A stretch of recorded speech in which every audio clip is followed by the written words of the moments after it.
Good morning, students. So our next topic is plant vectors.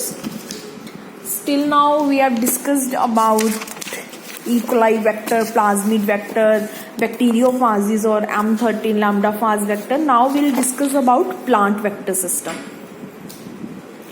Plant vector system ਦੇ ਵਿੱਚ ਵੀ specifically Agrobacterium tumefaciens and Agrobacterium rhizogenes की आपां गल करनी आ।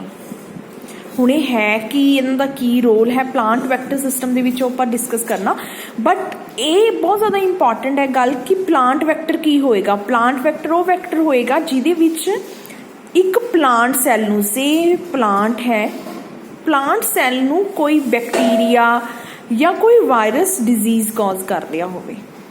जिमें मे बी तुसी सुनिया होवे TMV, टुबैको मोज़ेक वायरस। ये प्लांट वायरस जो टोमैटो प्लांट्स नूं ते इफेक्ट करता है।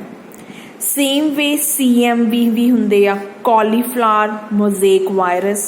इसी तरह होर बहुत जैमिनी वायरस, डिफरेंट तरह के वायरसिस हुंदे जिहड़े कि प्लांट सैल नूं इन्फेक्ट करके प्लांट सैल नूं खराब कर दिंदे आ।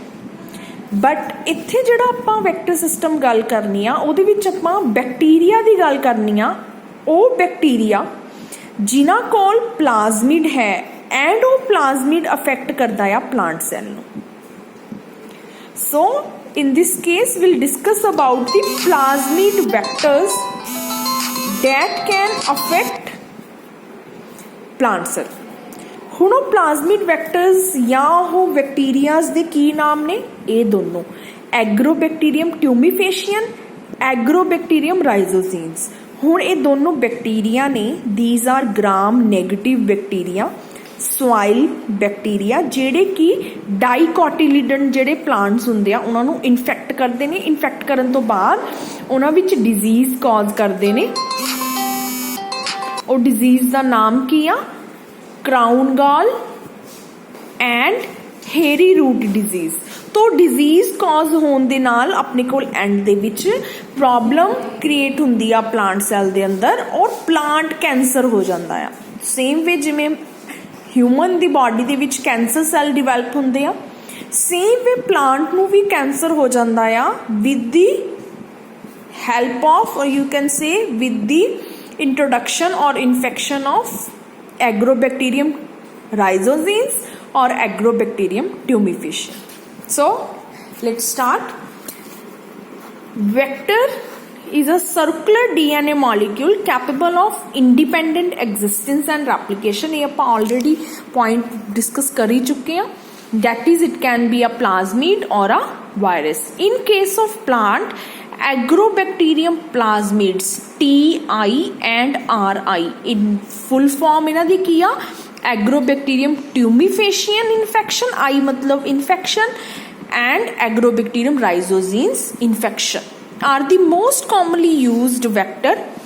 Agrobacterium tumefaciens has the TI plasmid, while Agrobacterium rhizogenes has the RI plasmid. तो इट मीन्स कि अगर आप ये बैक्टीरिया सैल की गल करिए तो दिस इज बैक्टीरियल सैल। जे मैं एग्रोबैक्टीरियम ट्यूमीफेशियन की गल करा तो ओहदी कोल TI प्लाज्मिड होएगा। हुण ये तो सब नूं क्लीयर है ना, this is chromosomal DNA and this is plasmid. Agrobacterium ट्यूमीफेशियन के प्लाज्मिड नूं बोलदे आ आपां TI प्लाज्मिड एंड एग्रोबैक्टीरियम राइजोजीन्स के प्लाज्मिड नूं आपां बोलदे आ RI plasmid. Now these TI and RI plasmid, then these plasmid have similar general features and can be interchanged between the two bacterial species. Both the plasmid have T region which contain gene for opine metabolism and phytohormones. ये दोनों में आगे थानू दसूंगी what is the role of opine और what is the role of phytohormones. In nature, this region is transferred into plant cell and is integrated into independently or integrated into their genome. हुण आपां इत्थे जदों अगे आपां discuss करांगे इस इहदे प्लाज्मिड दे पूरे स्ट्रक्चर नूं, तो स्ट्रक्चर दे विच तुहानूं 2-3 चीज़ां बहुत ज़्यादा हाईलाइट होणगीਆਂ। एक रीजन होएगा TDNA रीजन, एक रीजन होएगा विर रीजन। विर रीजन, VIR रीजन, तो होर ACC रीजन, कुछ बहुत डिफरेंट तरह के रीजनस होणगे। हुण जदों आपां ये पूरा बैक्टीरियल सैल की गल करिए, जे मैं गल करा दिस इज एग्रोबैक्टीरियम ट्यूमीफेशियन, तो इहदा ये वाला प्लाज्मिड जो है ये कित्थे जा रहा है, प्लांट सैल के अंदर। तो अगर ये प्लांट सैल के अंदर जा रहा तो ये सारा नहीं जाता, सिर्फ की जाता है TDNA। तो किमें ये TDNA प्लांट सैल नूं जाके इन्फेक्ट करके कैंसर लाइक ग्रोथ कर दिंदा प्लांट सैल दे विच, या क्राउन गॉल या हेरी रूट डिजीज कॉज करदा, ये आपां पढ़ना।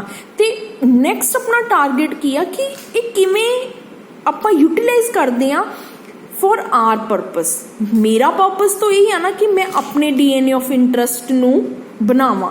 पहला मैं एनीमल सैल लै रही सी या मैं E. coli bacteria they which copies बना रही सी, हुण मैं कॉपीज कित्थे बनाणियां, प्लांट सैल दे अंदर। तो प्लांट सैल दे विच किवें मैं अपना DNA ऑफ इंटरस्ट पा के कॉपीज बनावां इस वैक्टर सिस्टम के थ्रू, ये सब कुछ आपां पढ़ना है। नैक्सट इंपॉर्टेंट की आ, they also have vir region which produce among other things, ये मैं दसूंगी लेटर ऑन की इन्हां दा रोल है।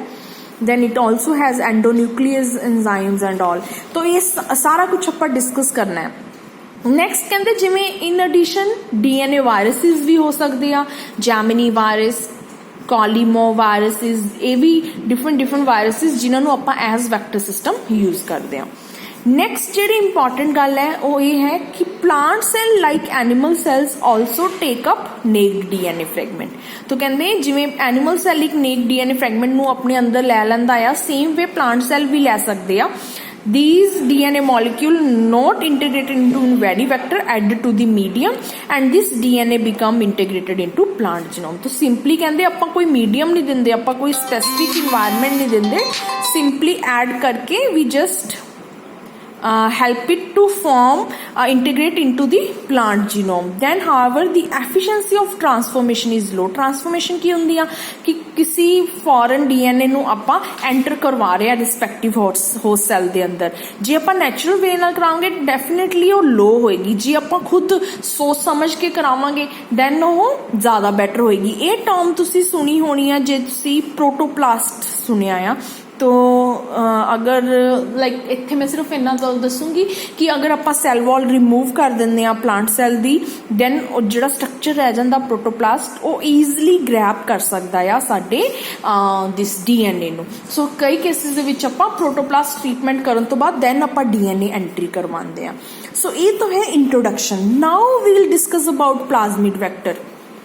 प्लाज्मिड वैक्टर्स की ने, प्लाज्मिड वैक्टर किमें काम करनगे, किमें एग्रोबैक्टीरियम ट्यूमीफेशियन, एग्रोबैक्टीरियम राइजोजेंस अपना रोल प्ले कर दिया to cause disease, that comes under this part. तो plasmid vectors, plant cell do not have any endogenous plasmid. The plasmid vector used for plant transformation are mostly based on PTI, P मतलब plasmid, tumefacion, I मतलब inducing, tumor inducing plasmid या infection, tumor causing infection into the plasmid of agrobacterium tumefacion, but some are derived from plasmid RI which is root inducing plasmid of agrobacterium rhizogenes। मतलब कि जो TI है which is related with agrobacterium tumefacion will cause crown gall disease. ये disease अगे नाम थानू आऊगा crown gall, जिन्हों आपां हेरी रूट डिजीज भी बोल देंगे आ, ट्यूमर इंड्यूसिंग प्लाज्मिड या ट्यूमर कॉजिंग डिजीज भी बोल देंगे आ। दैन एक है RI, RI is root, root नाल रिलेटेड मतलब रूट दी डिजीज, इनू आपां हेरी रूट सॉरी उन्होंने आपां क्राउन गॉल बोलते हैं, RI नू आपां हेरी रूट डिजीज बोल देंगे आ of Agrobacterium rhizogenes. So these are plant pathogenic, pathogenic कौन दा जिहड़ा ਇਹ ਜਿਹਾ पैथोजन जिहड़ा कि डिजीज कॉज कर सकता होवे। Gram negative soil bacteria known for 19 years to cause.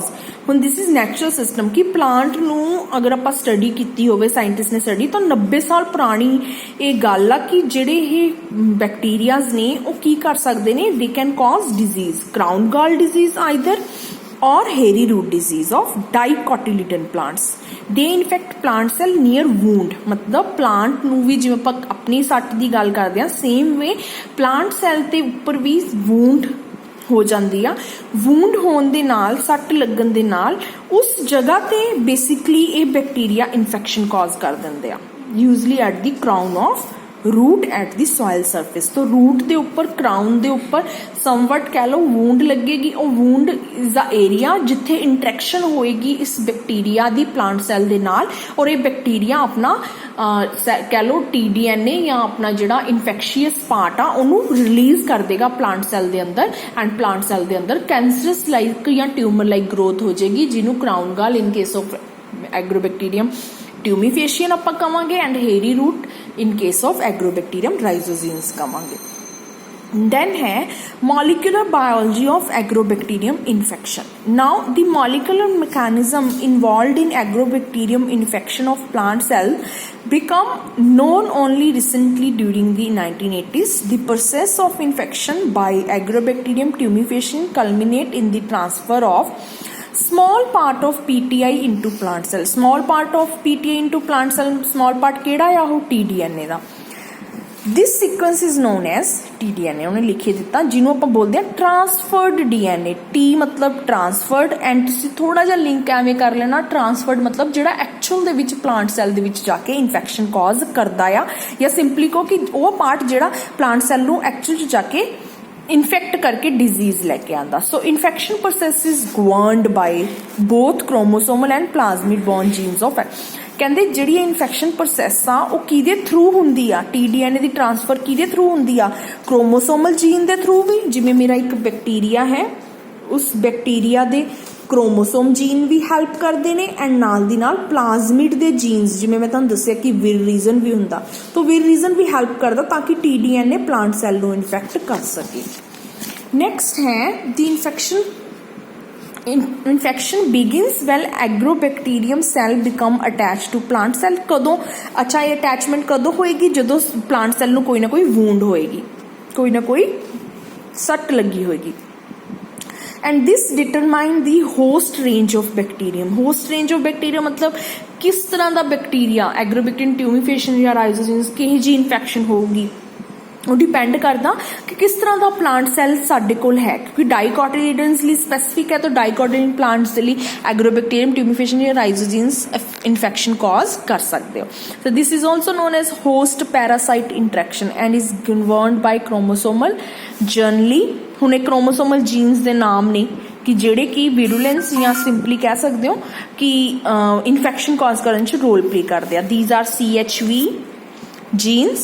Most of these genes, for example CHVB, exogenes and cell genes are concerned with the biosynthesis of cell attachment polysaccharide due to which the bacterial cell become firmly adhered to plant cell. So basically chromosomal genes भी अपना role play कर रहे हैं ताकि TDNA plant cell नू infect कर सके। Then but at least 2 gene D and E needed for the optical expression of PTI और विरजीन। हुण ये आपां फर्दर देखांगे कि विररीजन जिहड़ा आ वो किवें अपना रोल प्ले करदा या TDNA इन्फेक्शन च किवें अपना रोल प्ले करदा। सो समहाउ उन्हां सब दे लई इंपॉर्टेंट की है कि जिहड़े क्रोमोसोमल जीन्स ने वो भी नाल अटैच होणगे विररीजन भी अपना काम करेगा एंड ऑल टुगेदर सब दा रोल की होएगा कि TDNA नूं आपां ट्रांसफर कर दईए into the plant cell. So next आप देखो लिखे हुए इन्होंने CHAV या की रोल आ डोंट गो इनटू दिस क्योंकि अपन इन्नी ज़्यादा जरूरत ही नहीं आप वैक्टर सिस्टम तक पहुँचना आ हजे सिर्फ आप यही पढ़ रहे हैं कि लाइक किमें ये अपना रोल प्ले करते हैं या TDNA या TRI है कि सो इन्हां दे फंक्शन याद करने की जरूरत नहीं है। अगे होर फंक्शंस ने जो विररीजन दे ने डैट इज़ मोर इंपॉर्टेंट तो अगर कोई याद कर सकता वेल एंड गुड अगर स्किप भी करना चाहते हो दैन यू कैन। नैक्सट है properties of crown gall cell. हुण आपां इस स्टेज ते की पढ़ना आ कि किवें ये क्राउन गॉल डिजीज़ जी आप TI RI का सारा केस पढ़ते हैं किवें एक्चुअल च डिजीज़ कॉज होंदी आ ਕਿਵੇਂ ਓਪਾਈਨਸ ਦਾ ਨਾਮ ਪਿੱਛੇ ਆਪਾਂ ਸੁਣਿਆ, ਓਪਾਈਨਸ ਕੀ ਰੋਲ ਪਲੇ ਕਰਦੇ ਆ, ਜਾਂ ਕਿਵੇਂ ਇਹ ਐਗਰੋਬੈਕਟੀਰੀਅਮ ਟਿਊਮੀਫੇਸ਼ਨ ਇਨ ਨੈਚੁਰਲ ਸਿਸਟਮ ਪਲਾਂਟ ਸੈੱਲ ਨੂੰ ਕੈਂਸਰ ਕਰਵਾਉਂਦੇ ਆ। ਹਿਊਮਨ ਦੇ ਵਿੱਚ ਕੈਂਸਰ ਲਈ ਦੇਰ ਆਰ ਡਿਫਰੈਂਟ ਫੈਕਟਰਸ। ਪਲਾਂਟ ਦੇ ਵਿੱਚ ਕੈਂਸਰ ਇੱਕ ਬੈਕਟੀਰੀਆ ਕਿਵੇਂ ਕਾਜ਼, ਕੈਂਸਰ ਮਤਲਬ there is a cell division. Cell division ਮਤਲਬ ਕਿ ਪਲਾਂਟ ਦਾ ਕੁਛ ਨਾ ਕੁਛ ਨੈਗੇਟਿਵ ਹੋਊਗਾ, ਕੁਛ ਨਾ ਕੁਛ ਗਰੋਥ ਦੇ ਵਿੱਚ ਪ੍ਰੋਬਲਮ ਆਊਗੀ, ਜ਼ਿਆਦਾ ਗਰੋਥ ਹੋਊਗੀ, ਕੈਂਸਰਸ ਲਾਈਕ ਗਰੋਥ। ਤਾਂ ਉਹ ਗਰੋਥ ਨੂੰ ਆਪਾਂ ਆਪਣੇ ਫਾਇਦੇ ਲਈ ਕਿਵੇਂ ਯੂਜ਼ ਕਰਨਾ। ਹੁਣ ਇੱਕ ਸਿੰਪਲ ਟਰਮ 'ਚ ਮੈਂ ਬੋਲਾਂ ਕਿ ਕੈਂਸਰ ਲਾਈਕ ਗਰੋਥ ਦਾ ਮਤਲਬ ਕੀ ਕਿ ਸੈਲ ਡਿਵੀਜ਼ਨ ਹੋਣਾ। ਜਦੋਂ ਆਪਾਂ ਵੈਕਟਰ ਸਿਸਟਮ ਦੇ ਵਿੱਚ ਕਾਪੀਜ਼ ਦੀ ਗੱਲ ਕਰਦੇ ਹਾਂ, ਕਾਪੀਜ਼ ਸੈਲ ਡਿਵੀਜ਼ਨ ਹੈ ਨਾ, ਆਪਾਂ ਰੈਪਲੀਕੇਸ਼ਨ ਦੀ ਗੱਲ ਕਰਦੇ ਹਾਂ, ਆਪਾਂ ਕਾਪੀਜ਼ ਬਣਾਉਣ ਦੀ ਗੱਲ ਕਰਦੇ ਹਾਂ। ਅਤੇ ਅਗਰ ਆਪਾਂ ਕੋਲ ਇਸ ਚੀਜ਼ ਨੂੰ ਜਿਹੜੀ ਕੈਂਸਰ ਗਰੋਥ ਹੋ ਰਹੀ ਆ ਪਲਾਂਟ ਸੈੱਲ ਨੂੰ, ਜੇ ਆਪਾਂ ਆਪਣੇ ਪਰਪਸ ਲਈ ਯੂਜ਼ ਕਰ ਲਈਏ ਤਾਂ ਆਪਣਾ ਕੀ ਮਕਸਦ ਕੰਪਲੀਟ ਹੋਏਗਾ। ਆਪਣਾ ਏਮ ਹੈ ਕਿ ਆਪਾਂ ਕਾਪੀਜ਼ ਬਣਾਈਏ ਆਪਣੇ DNA ਆਫ ਇੰਟਰਸਟ ਦੀ। ਜੇ ਕੈਂਸਰਸ ਲਾਈਕ ਗਰੋਥ ਹੋਏਗੀ ਦੈਨ ਆਪਣੀਆਂ ਕਾਪੀਜ਼ ਵੀ ਕੈਂਸਰ ਲਾਈਕ ਗਰੋ ਕਰਨਗੀਆਂ। ਜੇ ਕੈਂਸਰ ਲਾਈਕ ਗਰੋ ਕਰਨਗੀਆਂ ਦੈਨ ਉਹ ਕਾਪੀਜ਼ ਨੂੰ ਆਪਾਂ ਆਈਸੋਲੇਟ ਕਰਕੇ ਮਿਲੀਅਨ ਆਫ ਕਾਪੀਜ਼, ਜਿੰਨੀਆਂ ਇਹ ਕਾਪੀਜ਼ ਬਣਾ ਸਕਦਾ ਇੱਕ ਟਾਈਮ ਤੇ ਪਲਾਂਟ ਸੈੱਲ, ਉਹ ਕਾਪੀਜ਼ ਨੂੰ ਆਪਾਂ ਆਈਸੋਲੇਟ ਕਰਕੇ ਆਪਣੇ DNA ਆਫ ਇੰਟਰਸਟ ਦੀਆਂ ਕਾਪੀਜ਼ ਨੂੰ ਐਕਸੈਕਟ ਆਊਟ ਕਰ ਸਕਦੇ ਹਾਂ। So this is the purpose of this vector system. But ਇਹਦਾ ਨੈਚੁਰਲ ਸਿਸਟਮ ਕਿਵੇਂ ਐਕਟ ਕਰਦਾ, ਕਿਵੇਂ ਇਹਦੀਆਂ ਪ੍ਰੋਪਰਟੀਜ਼, TI ਪਲਾਜ਼ਮਿਡ ਦਾ ਕੀ ਸਟਰਕਚਰ ਹੁੰਦਾ ਆ, ਕੀ ਆਰਗੇਨਾਈਜੇਸ਼ਨ ਹੁੰਦੀ ਆ, ਦੈਨ ਕਿਵੇਂ vir region, this is vir region ਇਹਨੂੰ ਕਿਵੇਂ ਇਫੈਕਟ ਕਰਦਾ, that we will study in our next lecture. So ਇੱਥੇ ਤੱਕ ਇਸ ਟੌਪਿਕ ਨੂੰ ਕਲੀਅਰ ਆਊਟ ਕਰੋ। ਨੈਕਸਟ ਆਪਾਂ ਇਹਦੇ ਫਰਦਰ ਕਿਵੇਂ ਰੀਜ਼ਨਸ ਕਿਵੇਂ ਮੂਵ ਹੁੰਦੇ ਆ, ਉਹ ਸਾਰੀ ਗੱਲਾਂ ਨੂੰ ਅੱਗੇ ਦੇਖਾਂਗੇ। ਚਲੋ ਠੀਕ ਹੈ, ਥੈਂਕ ਯੂ ਸੋ ਮਚ।